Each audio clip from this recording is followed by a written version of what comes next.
राज्य सरकारचं मी विशेष अभिनंदन करेन की त्यांनी नंदादीप योजनेमध्ये महाराष्ट्रातला पहिला तालुका माझा जत विधानसभा मतदारसंघ घेतलाय आणि 17 सालापासून काम पूर्ण बंद होतं, रोजगार हमीचं कामच होत नव्हतं। आज 1000 लोकांना विहिरी देण्याचं काम या खात्यातून केलंय। एका शेतकऱ्याला 5 लाख रुपये मिळतायत, 50 कोटी रुपयाचा डायरेक्ट लाभ त्या शेतकऱ्याला होतोय। 5 लाख ही मोठी रक्कम आहे। या महाराष्ट्रामध्ये असे करोडो लोक असतील की ज्यांनी एका वेळेस 50,000 रुपये बघितले नाहीत, एका वेळेस 1 लाख रुपये बघितले नाहीत। अशा लोकांना जेव्हा सरकार, केंद्र सरकार आणि राज्य सरकार 5 लाख रुपयाची मदत करताय, 3 लाख रुपये पूर्वी मिळत होते त्याचे 4 केले, आता ते 5 केले, हे सरकार काम करताय। काम म्हणजे काय असतं? हेच काम आहे ना। एक माणूस 10 बाय 10च्या खोलीत राहतोय आणि दुसरा 10,000 स्क्वेअर फूटच्या बंगल्यामध्ये राहतोय। लोक म्हणतात आरक्षणाचा ह्यांना लाभ मिळाला। अरे माझ्या मागासवर्गीय समाजाच्या तिथं गल्लीत जाऊन बघा, पंजोबा पण 10 बाय 10च्या खोलीत राहत होता, आजोबा पण त्याच खोलीत राहत होता, बाप पण त्याच खोलीत राहतोय आणि पोरगा पण आता त्याच खोलीत राहतोय, त्याची पोरं पण तिथंच शिकतेत। का नाही बदल झाला? का नाही ही विषमता दूर झाली? ही विषमता दूर झाली पाहिजे आणि म्हणून देशाचे पंतप्रधान नरेंद्र मोदी साहेबांनी मागच्या 4 महिन्यापूर्वी 30 लाख घरकुलं महाराष्ट्राला दिली। इसी सरकार पर राज्य को गर्व होता है जिससे जनता की हर उम्मीद पूरी हो जाती है।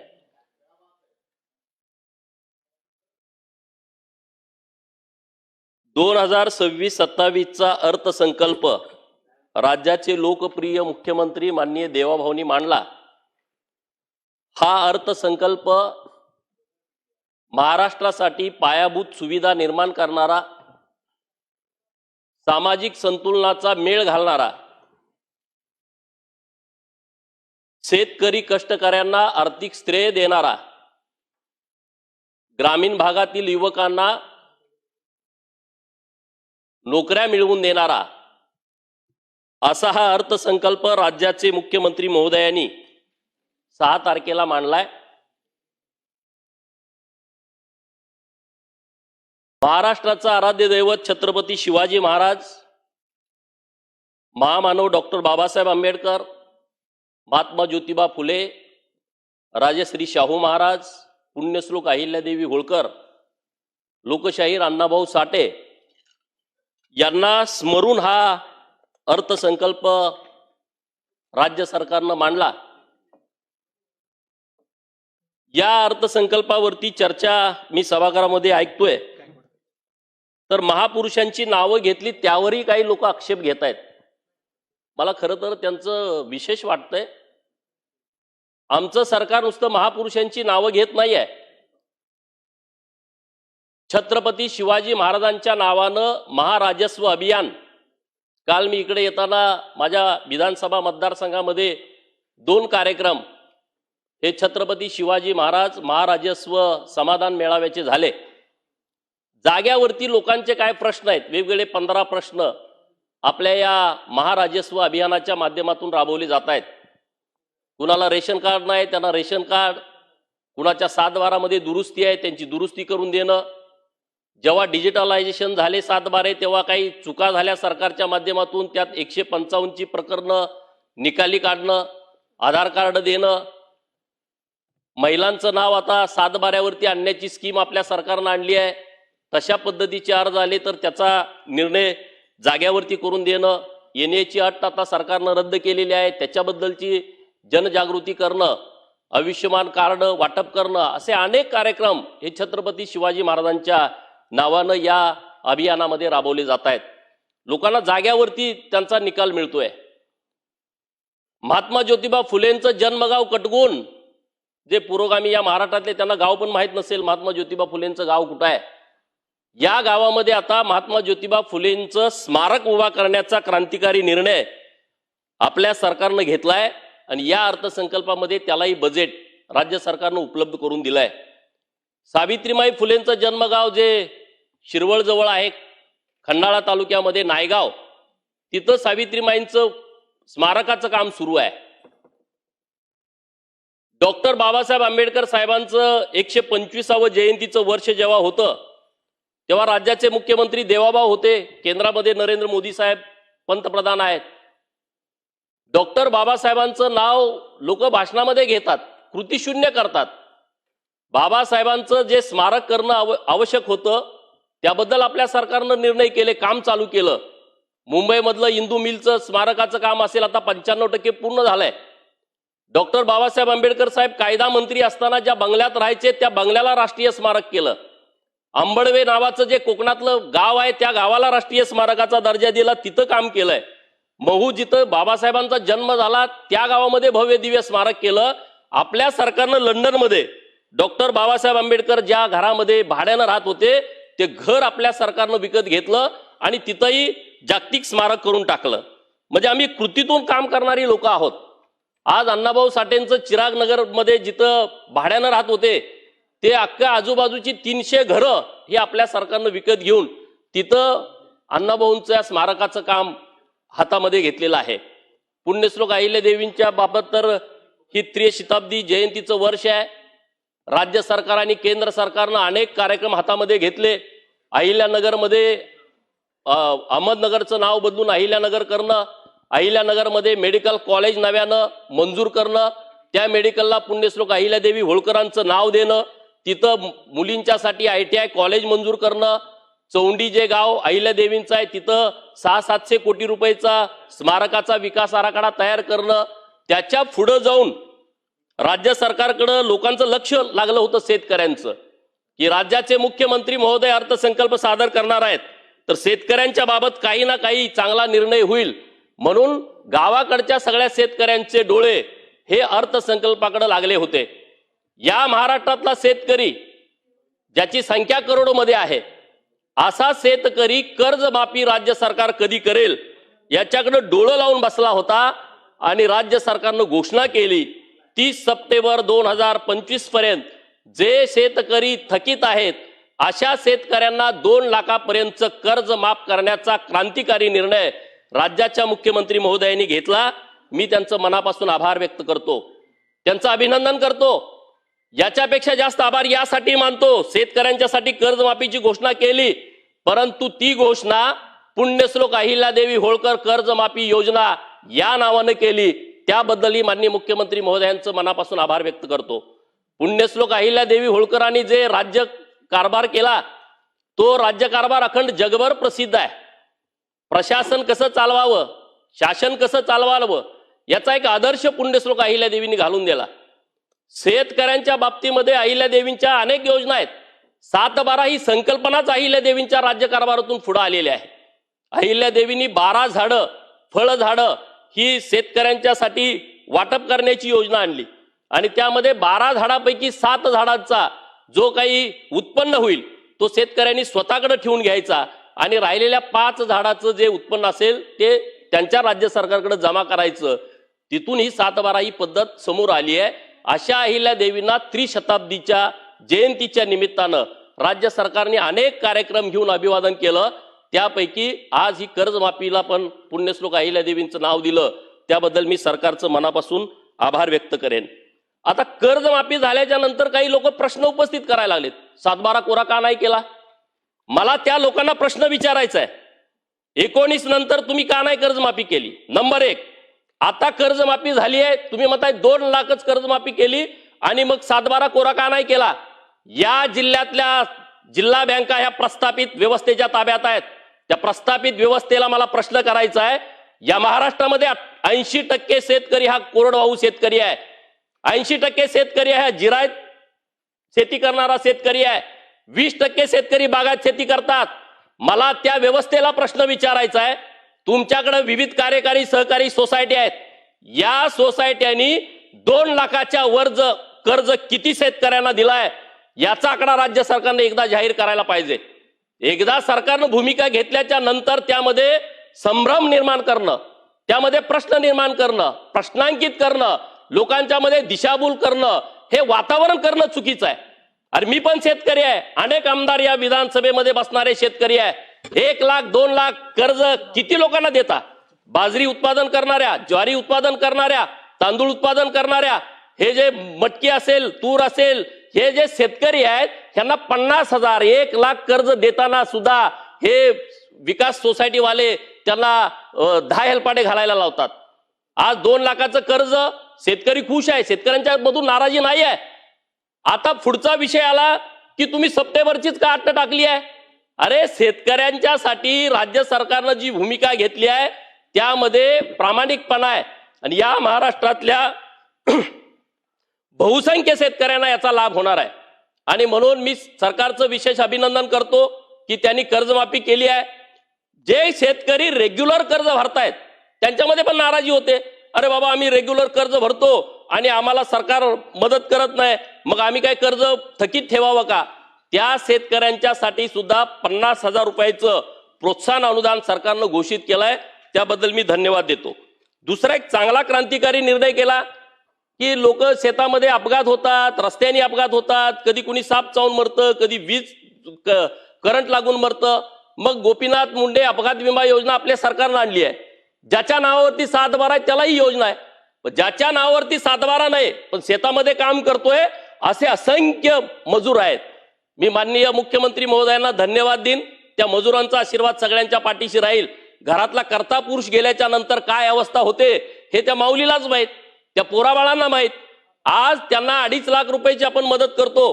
स्वर्गीय गोपीनाथरावजी मुंडे साहेब यांच्या नावानं जी अपघात विमा योजना आहे आणि त्यामध्ये आता मजुरांचा पण मोठ्या प्रमाणात सहभाग घेतला. मजूर कोण आहेत?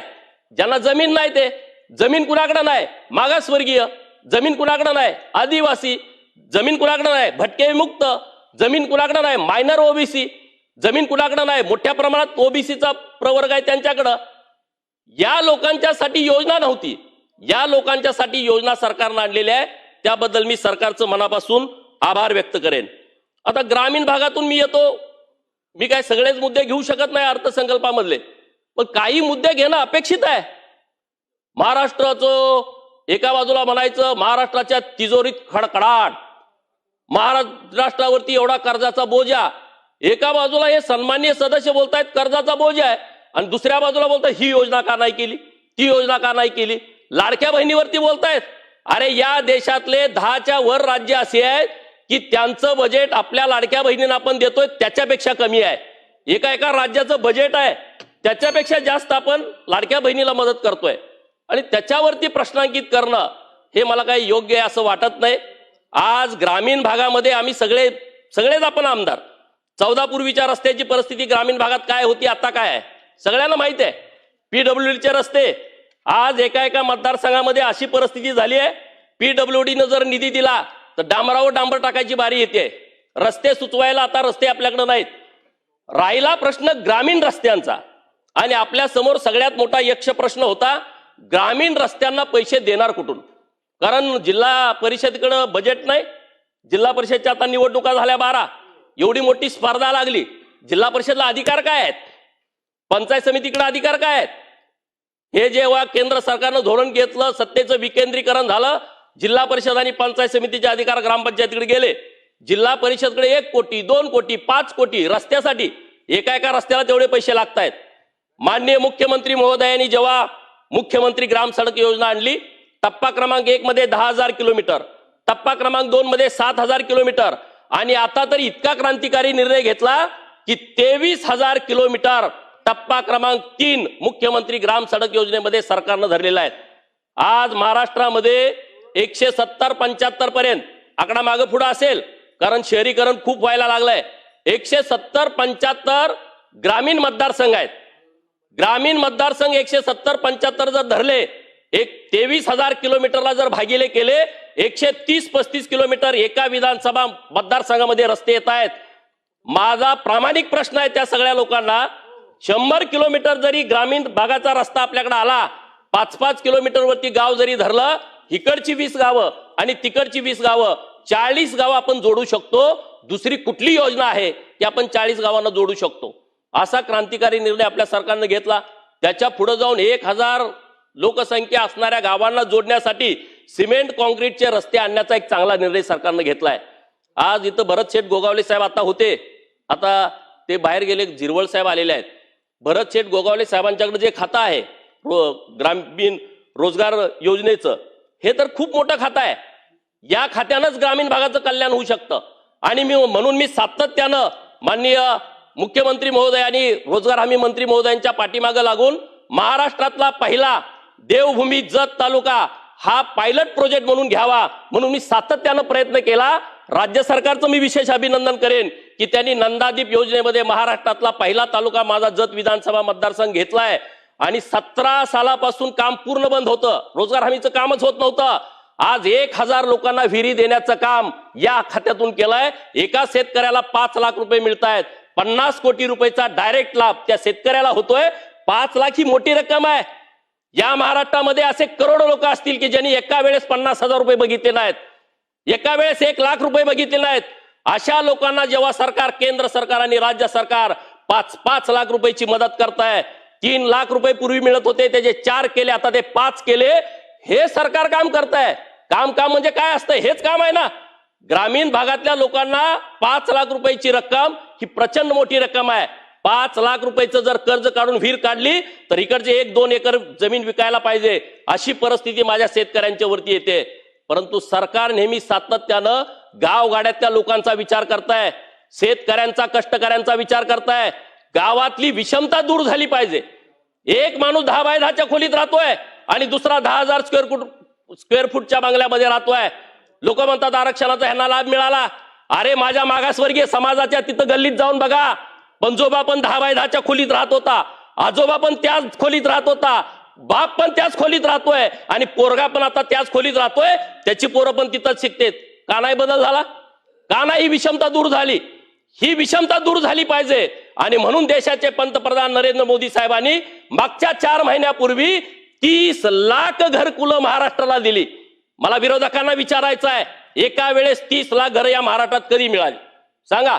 1,20,000 रुपये तुम्ही घराला देत होता, 1,20,000 आपलं स्वयंपाक रूम होते काय?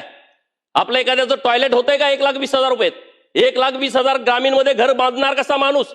आपल्या सरकारनं निर्णय केला 1,20,000 रुपये हे 26,000 रुपये रोजगार हमीतून मिळत होते, 12,000 रुपये शौचालयासाठी, 1,58,000 रुपये मिळायचे।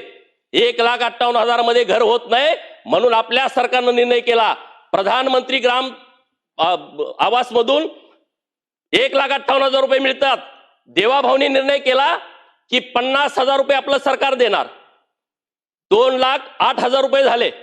5 ब्रास वाळू मोफत देणार।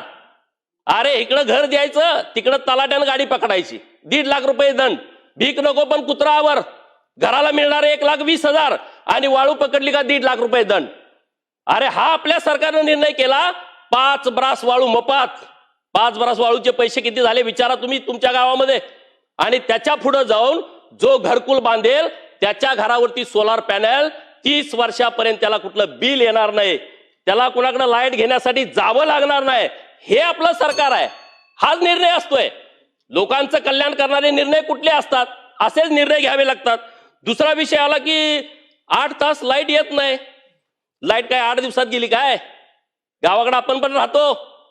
माझ्या जिल्ह्यातली मी माहिती सांगतो, राज्याची माहिती माझ्याकडे नाही।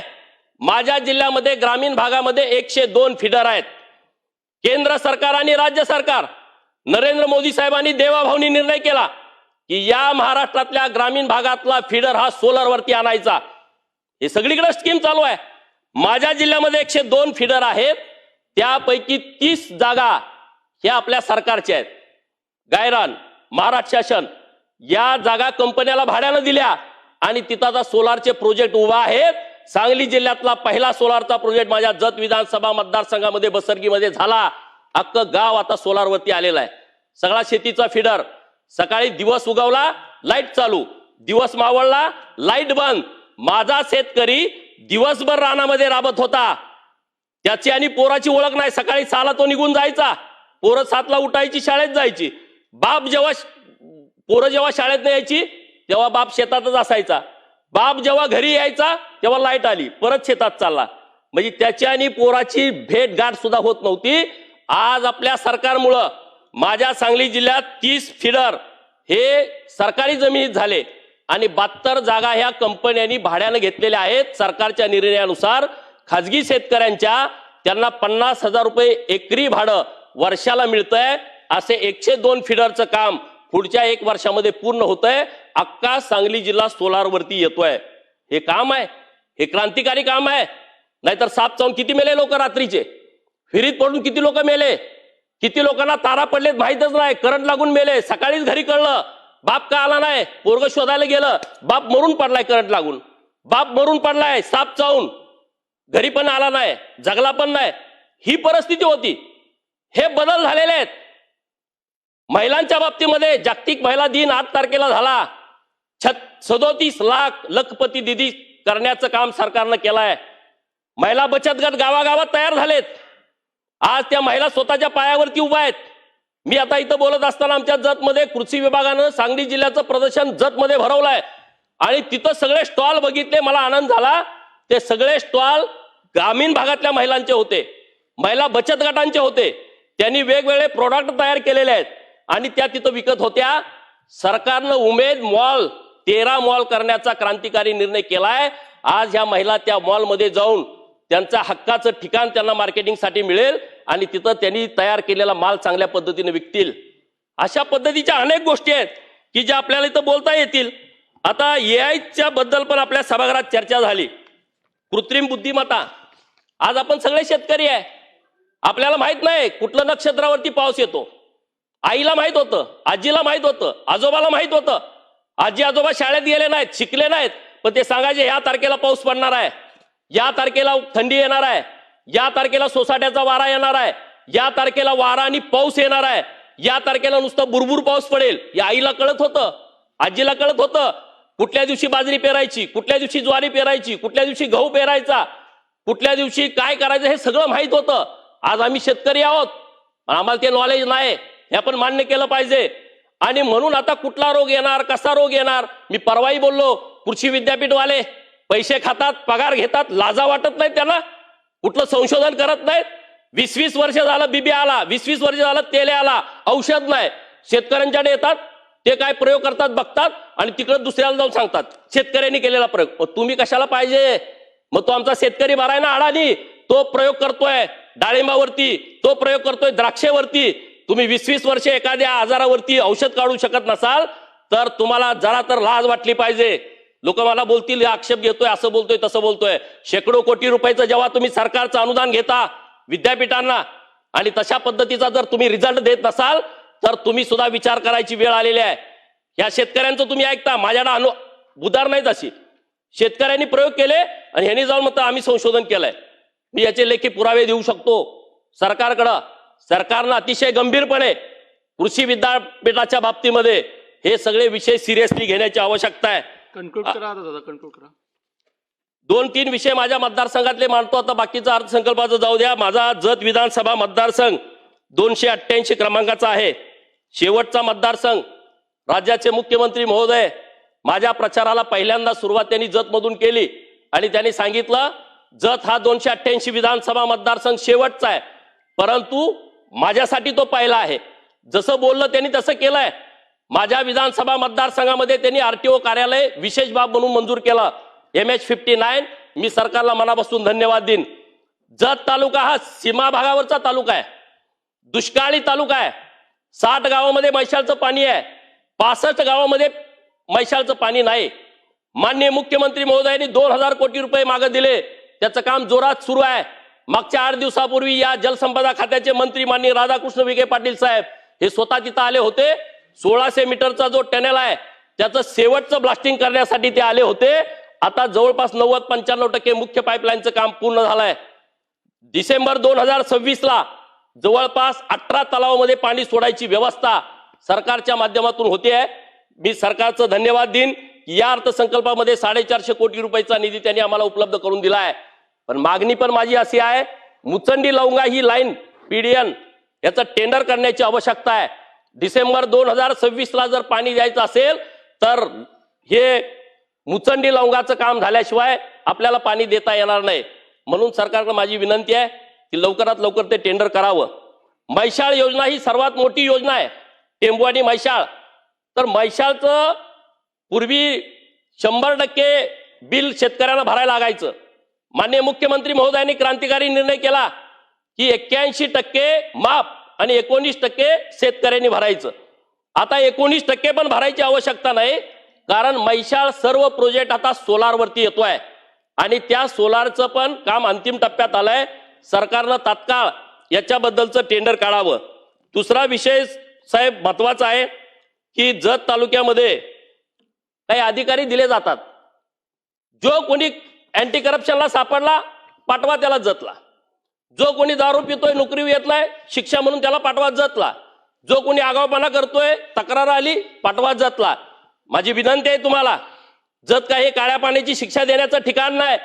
अधिकाऱ्यांनी इथून पुढे कुठलाही असा चुकीचा अधिकारी जतला पाठवू नये. तिकडे कुठं तुम्हाला पाठवायचं तिकडे पाठवा. जत हे काय शिक्षेचं केंद्र नाही. जत मध्ये लोक पिचलेले आहेत, गरीब आहेत, कष्टाळू आहेत. 35,000 लोक ऊस तोडीला जातात. 30-40,000 लोक मुंबईमध्ये माथाडीचं काम करतात. 100-100 किलो पोती खांद्यावरती वाहतात. इथले माथाडीचे पुढारी त्यांचं कमिशन खातात. त्यांना कामावरनं काढायचं, त्यांच्यावरती दादागिरी करायची. पुण्याकडे जाणार ही लोक. आज मुंबईमध्ये माथाडीमध्ये माझ्या मतदारसंघातील लोक आहे, त्यांना तुम्ही नोकऱ्यावर डायरेक्ट काढून टाकता. कुणाची तरी पुढाऱ्यांची सेटलमेंट करता. त्या लोकांनी कुणाकडे जायचं, कुणाशी बोलायचं. अशा अनेक अडचणीमध्ये माझा मतदारसंघ आहे. पण मला विश्वास आहे, मी जतच्या लोकांना शब्द दिलाय 2029 पर्यंत. निसर्गानं तर जतवर अन्याय केलाय, पण प्रस्थापित व्यवस्थेने जो अन्याय केलाय तो 5 वर्षामध्ये दूर करण्याचा शब्द मी त्या लोकांना दिलाय. अध्यक्ष महोदय, माझी तुम्हाला विनंती आहे, आपल्या माध्यमातून सरकारला तुम्ही सूचना द्या. या जिल्ह्यामध्ये प्रस्थापित व्यवस्थेने प्रचंड अन्याय केला. जिल्ह्यामध्ये 2 भाग आहे, एक सुपीक भाग आहे, एक दुष्काळी भाग आहे. सुपीक भागातल्या पुढाऱ्यांनी 20-20, 30-30 वर्ष या राज्यात मंत्रिमंडळामध्ये काम केला, परंतु त्या जतला कुठला कारखाना दिला नाही, जतला कुठली MIDC दिली नाही. या माझ्या सरकारनं 2000 एकरामध्ये MIDC मंजूर केली आहे. सरकारकडे माझी विनंती आहे की दावोस मध्ये जे करार झाले 30 लाख कोटीचे, त्यातला एक मोठा इंटरनॅशनल कंपनीचा प्रोजेक्ट तुम्ही माझ्या जतला द्या. त्या कंपनीला आम्ही सहकार्य करू. 2000 एकर जमीन टेबल फिश लँड आहे, ती जमीन आम्ही सरकारला त्या कंपनीला उपलब्ध करून देऊ. माझ्या तालुक्यातल्या 10-20 हजार लोकांना काम जाग्यावर मिळावं, अशा पद्धतीची विनंती मी सरकारने करतोय. दुसरं, जत तालुक्यामध्ये एक अप्पर तहसीलदार आहे संघ.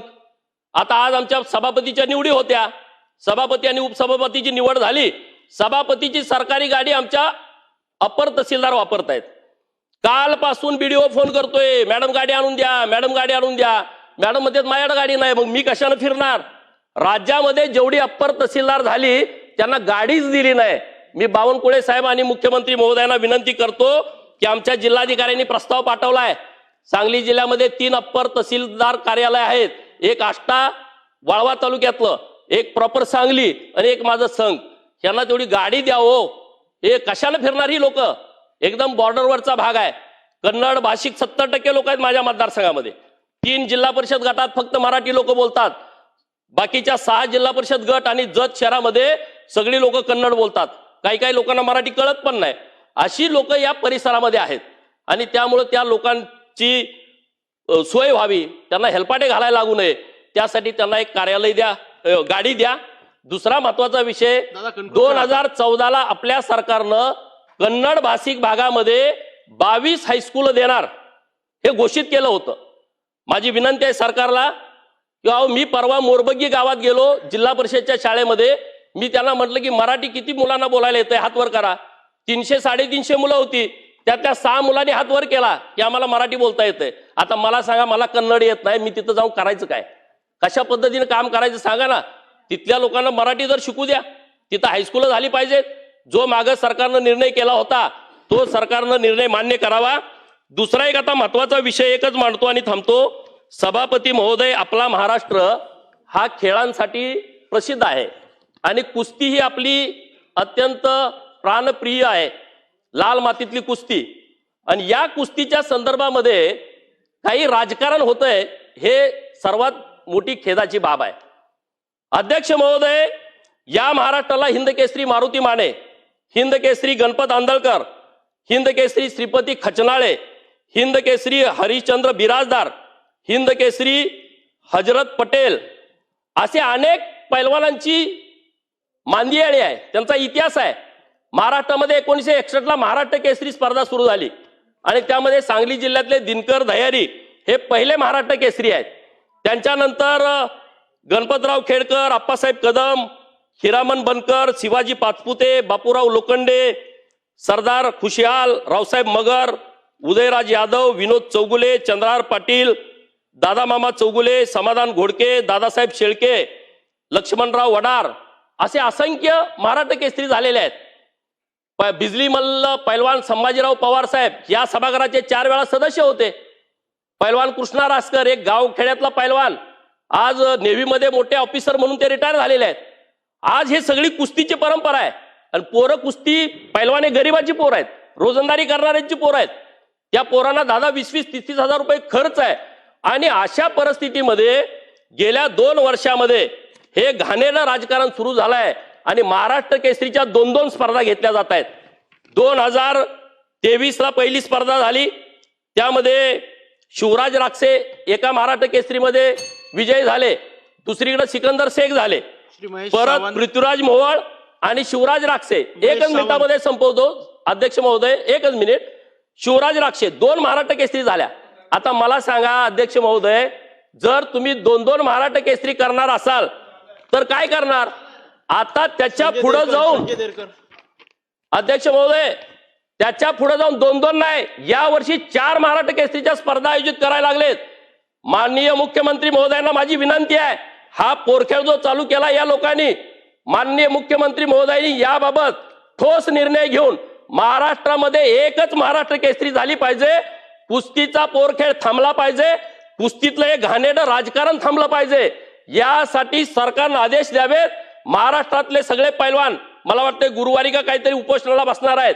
सगळे हिंद केसरी, सगळे महाराष्ट्र केसरी हे मुंबईमध्ये येऊन बसणार आहेत. माझी विनंती आहे की सरकारने याबाबत हस्तक्षेप करावा आणि हे जे राजकारण चालू आहे घाणेरडं ते थांबवावं. मला तुम्ही बोलण्याची संधी दिली त्याबद्दल मी तुमचा आभार व्यक्त करतो आणि सरकारच्या या अर्थसंकल्पाला पाठिंबा देतो.